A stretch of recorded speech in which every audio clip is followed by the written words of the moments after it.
Hello, welcome to all. তো দেখো, তোমাদের কাছে আজকে আরেকটা ভিডিও নিয়ে চলে এসেছি মেনসুরেশনের।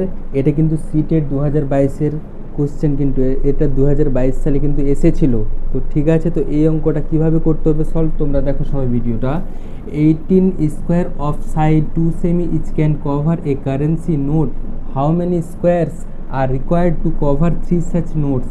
এখানে দেখো কি দেওয়া আছে, বলছে যে একটা নোট কতটা জায়গা নিয়ে থাকতে পারে, 18 স্কোয়ার জায়গা নিয়ে থাকতে পারে। তাহলে তিনটে নোটস কতটা জায়গা নিবে তাহলে, ঠিক আছে। তো দেখো, এই অঙ্কটা করার জন্য তোমাদের একটা রুলস কিন্তু মনে রাখতে হবে। তাহলে এই রুলসটা কি, দেখো, number of notes equals to, আমাদের জানতে হবে কি, total area. Total area divided by area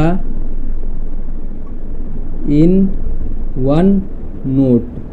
দেখো কথাটা কি বললাম আমি, কথাটা এখানে লিখেছি কি, নাম্বার অফ নোটস মানে কতগুলো নোটস আছে, ইকুয়ালস টু টোটাল এরিয়া কত আছে divided by area in one note. এই তিনটার মধ্যে যে কোনো দুটা কিন্তু দেওয়া থাকবে, একটা দেওয়া থাকবে না, ঠিক আছে।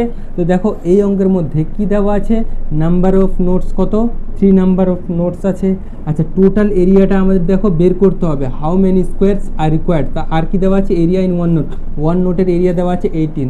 তার মানে এখানে দেখো আমরা কি পাচ্ছি, তাহলে 3 ইকুয়ালস টু কত হবে, এটা টোটাল এরিয়াটা তাহলে আমাদের বের করতে হবে, আর এখানে কত হবে 18। তো দেখো টোটাল এরিয়া ইকুয়ালস টু কত হবে, 3 মাল্টিপ্লাই 18 ইকুয়ালস টু 54।